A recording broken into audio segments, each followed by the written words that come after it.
In the reading of today's text, I think you noticed the number 666. Many people feel puzzled or even frightened by it. Maybe you feel like that too. So today, let's take a look at it together. Hopefully, we will find help and we won't have to worry about it anymore.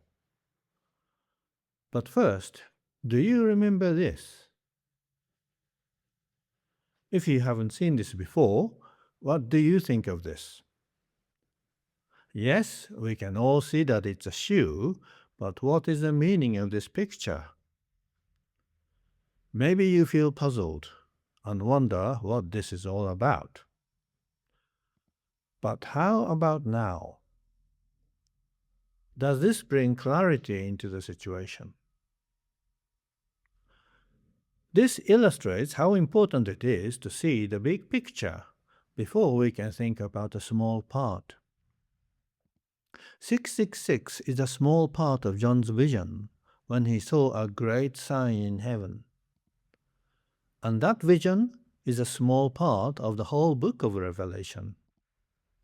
And in turn, Revelation is only the final part of God's big story told in the Bible. So before we can focus on 666, it's important first to invest our time and effort to get the big picture. Now, if we travel from here by space shuttle, very quickly this church will look small like this. After a lot of shaking, soon we can see the whole of Malawi like this. And then it will be quiet. Moving a little will bring North Africa, the Mediterranean Sea, and Europe into our view. And if we descend a little, we will be able to recognize this familiar view of the New Testament world. At the end of the 1st century, the area of today's Turkey was known as Asia Minor. And John was on the island of Patmos as a prisoner because of his faith. There, John saw a series of visions and wrote down what we now know as Revelation. And he sent it to the 7 churches where he had been serving in his old age. Revelation belongs to God's big story that began when God made a world where people lived with God like a big, happy family. But this was ruined by conflict and separation, when the first people listened to a lie and wanted something different other than what God had designed. That was a big tragedy. In time, a hope grew that one day this conflict will be resolved and the separation will be removed. In the Old Testament, prophets call this special day the Day of the Lord, when God would send his anointed one to this world to gather all his people to himself and to expel all his enemies. And this worldview developed among God's people to see the space in 2 parts, heaven above where God is and earth below where people are. And also to see the time in 2 parts, this age with all the troubles before the day, and the age to come when heaven and earth will become reunited. And then Jesus came, announcing the arriving of the kingdom of heaven. People are excited. What gift of grace is Jesus our Messiah? But soon enough, they had to realize that not everything was going to get fixed there and then, because the day of the Lord was not a single 24-hour day. It turns out that the day involves Jesus coming to the earth twice, first as a Passover lamb, and then as a kingly lion, fulfilling God's plan in 2 stages. First, to inaugurate God's kingdom and to invite people in. and then to enforce the kingdom and to judge people accordingly. So now we are living in the day of the Lord, or the last days, between Jesus' two comings.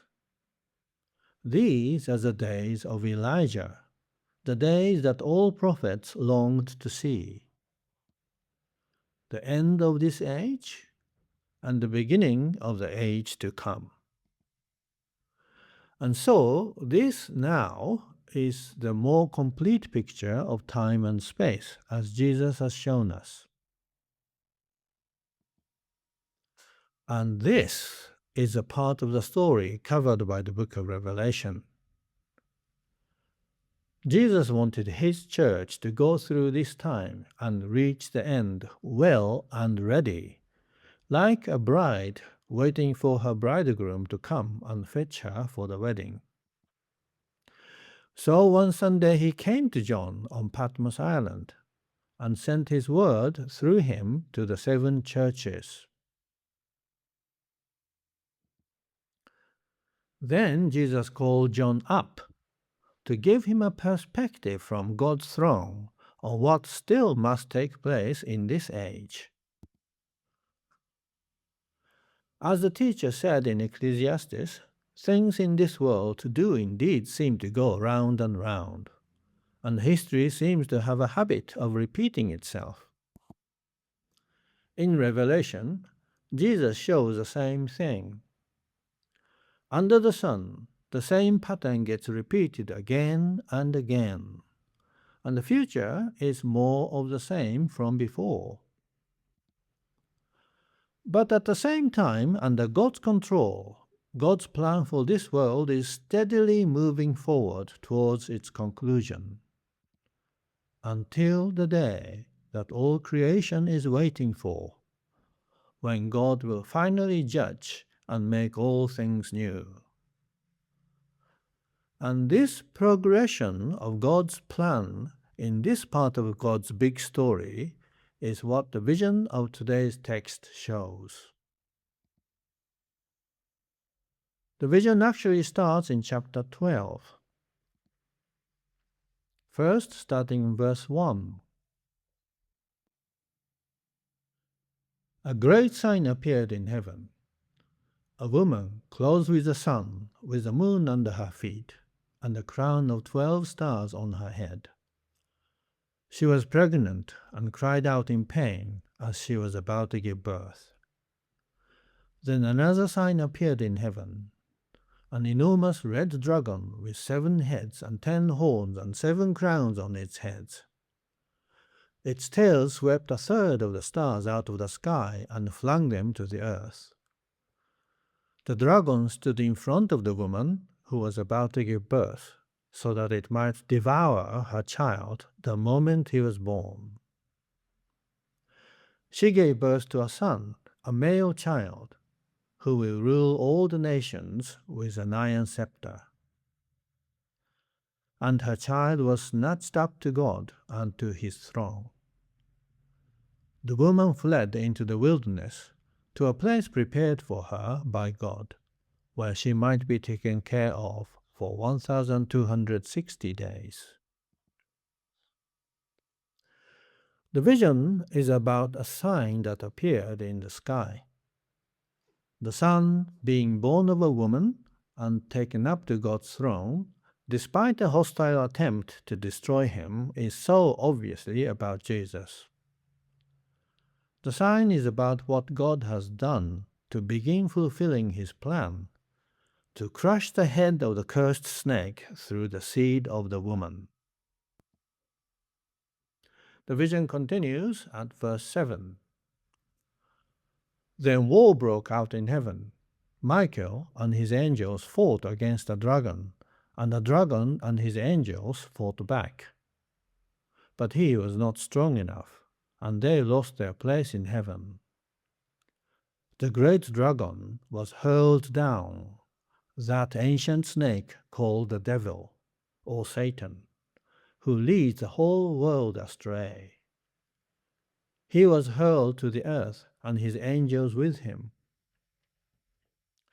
Then I heard a loud voice in heaven say, "Now have come the salvation and the power and the kingdom of our God and the authority of his Messiah. For the accuser of our brothers and sisters, who accuses them before our God day and night, has been hurled down. They triumph over him by the blood of the Lamb and the word of their testimony. They did not love their lives so much as to shrink from death. Therefore rejoice, you heavens, and you who dwell in them. But woe to the earth and the sea, because the devil has gone down to you. He is filled with fury, because he knows that his time is short." The snake feels threatened, but is not strong enough to go against God. He and his angels are thrown out of heaven down to the earth. He is desperate because he knows that the time remaining for him is short. Vision continues at verse 12. When the dragon saw that he had been hurled to the earth, he pursued the woman who had given birth to the male child. The woman was given the 2 wings of a great eagle, so that she might fly to the place prepared for her in the wilderness, where she would be taken care of for a time, times, and half a time, out of the snake's reach. Then from his mouth the snake spewed water like a river to overtake the woman and sweep her away with the torrent. But earth helped the woman by opening its mouth and swallowing the river that the dragon had spewed out of his mouth. Then the dragon was enraged at the woman and went off to wage war against the rest of her offspring, those who keep God's commands and hold fast their testimony about Jesus. In the big story, the woman probably refers through Mary, the mother of Jesus, to Eve, the mother of all living. And her offspring is identified as God's faithful servants who follow Jesus. God provides a secure place for them, even though the snake launches furious attack against them in the short time that is left for him. And now, this is where today's reading fits in. The snake works with 2 beasts in a kind of fake trinity. The snake gives authority to the first beast from the sea. People are amazed by the beast and worship the snake that gave the beast the power. The second beast comes from the earth. It performs great signs to deceive people into worshipping the first beast by making its image and receiving its mark. And this mark is 666. And now we are ready to think about what this number means. A more traditional way to understand 666 is to see it as a code for the identity of the beast. So we are left with a number puzzle to figure out who the beast is. In the text, we see that 666 is a number of the beast's name, and anyone with insight is invited to calculate the number. Now, the whole idea of a name having a number sounds strange and mysterious to us, because today we all use Arabic numerals like these. But these numbers were not always used everywhere. In the past, many cultures used the letters of their alphabet, and each letter had a different numerical value, like this in Greek. So, for example, 666 would be written by using these 3 letters. And in Hebrew, letters had number values like this. So the number 666 would be written with these letters. Caesar Nero is the most widely known example for this kind of number puzzle identification. He was a Roman emperor when apostles Peter and Paul were executed around the year 67 or 68. Nero Kaiser was what they said in their language Latin. But instead of Latin, if we decide it should be said in Greek, Neron Kaiser was what they said with an extra n at the end of the name. But now, instead of using the Greek letters to write these Greek words, if we decide that the Hebrew letters should be used, this is what we get. But again, if we decide that the second letter in the second word can be dropped, and then we list the numerical values of all these Hebrew letters, they add up to 666. I don't know how impressed or convinced you feel, but have you noticed how many times we said if and but and instead? The problem is that if we can be flexible about which names and titles to be counted, in which language, and how to spell some of these words, many other people can fit as 666. For instance, another Roman emperor, Caesar Domitian, can also be identified if we use a certain combination of his many titles. At least this is interesting because he was an emperor towards the end of the 1st century when we think John was exiled on Patmos Island. But there are many other fancy examples, even from modern history.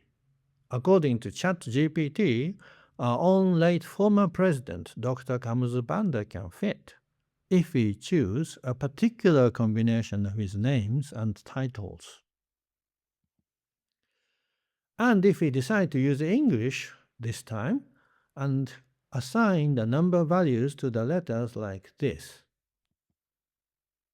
And if someone says this and says it 3 times to make sure, will you be amazed that the numbers add up to 666?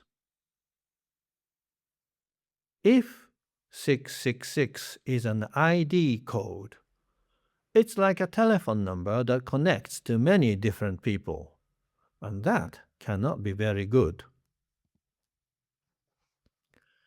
Coming back to Revelation, when John mentioned names of someone or some place, he was careful to make sure that we know what name he was talking about and in which language.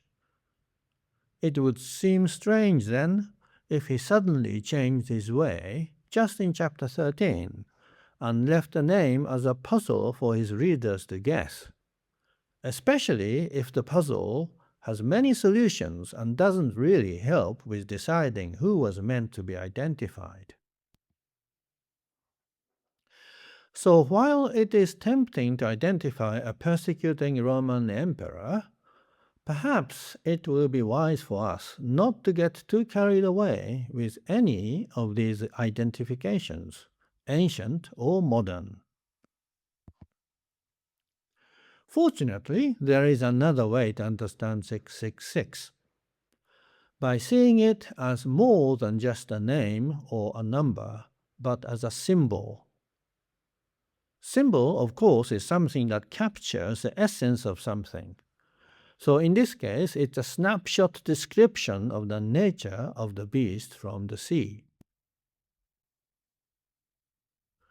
In the Bible, some numbers are used more than just as numbers, but for their symbolic meanings. For example, God completed the creation process by 6 days of work and 7th day of rest.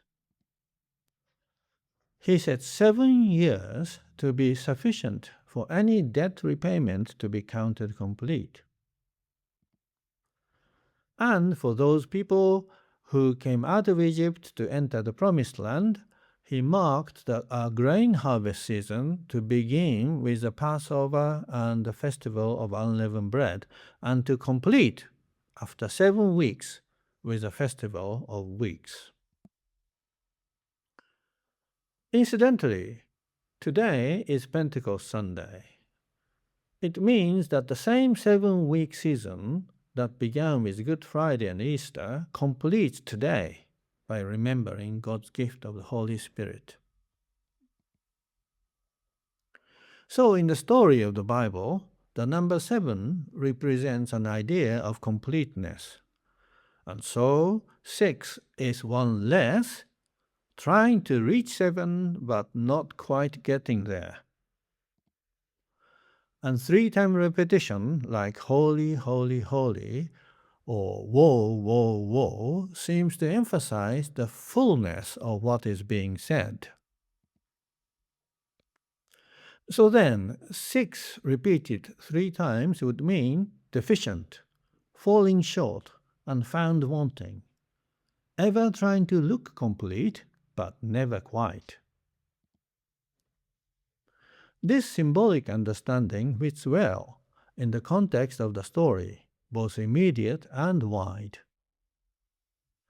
Jesus died on a cross and was raised by God to his throne to receive all authority.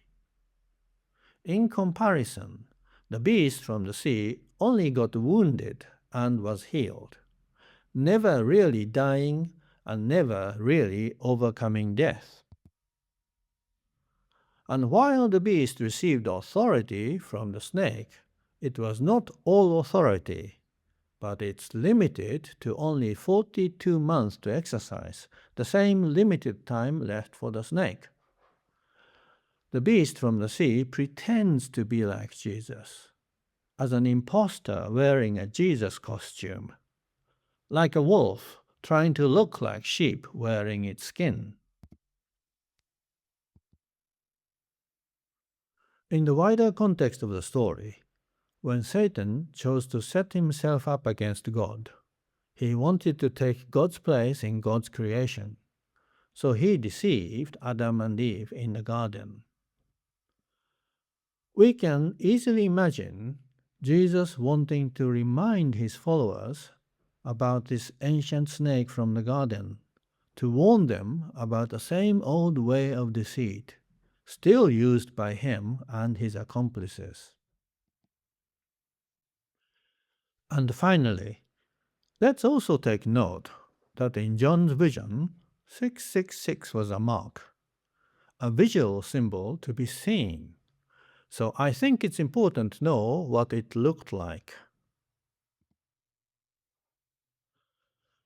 This is a papyrus page from the manuscript P47, one of the earliest New Testament manuscripts, dating back to mid-3rd century.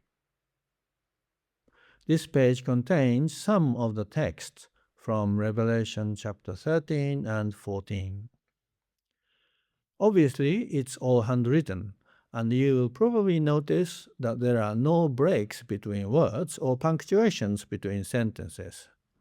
You might also notice that everything was written in uppercase letters only, because in Greek, lowercase letters didn't exist until much later, around the 8th century.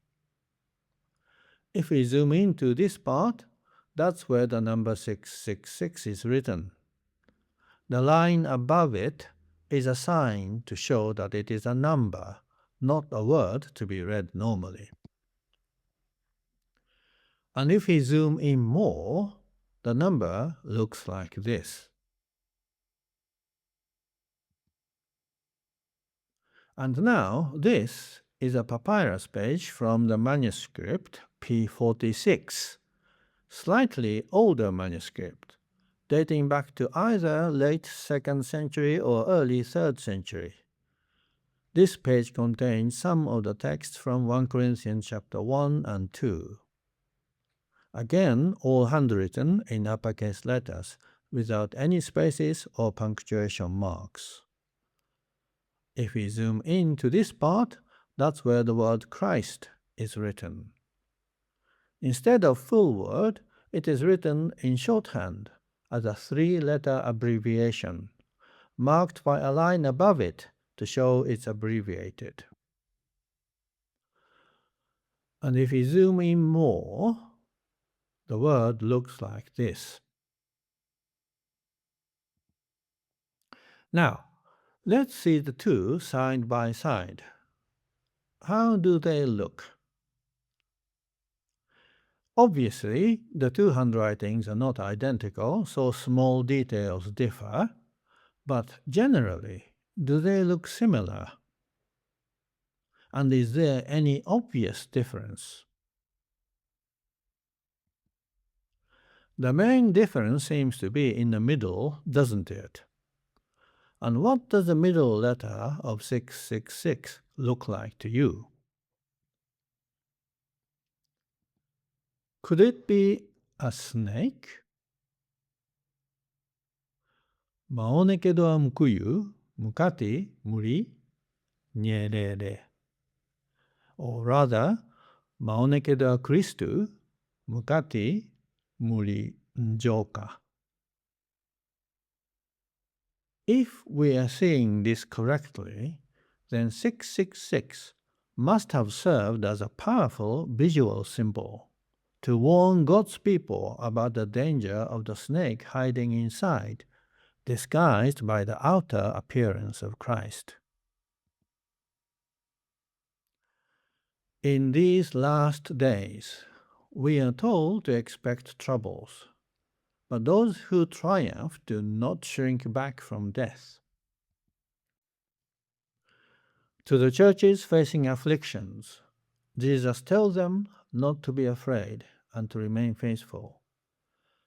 But to the churches that are deceived, to divert their devotion away from Him, even if they look strong, Jesus says they are really ill and dying.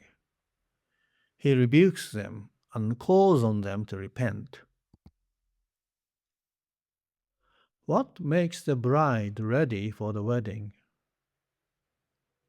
Is it not her devotion to the bridegroom? Without it, even if she has everything else, she is not ready. We are called to wait and prepare as a bride of the Lamb. Let us then choose one thing that is needful, guarding against any persuasion to divide or divert our devotion. Let us intentionally keep our eyes upon Jesus.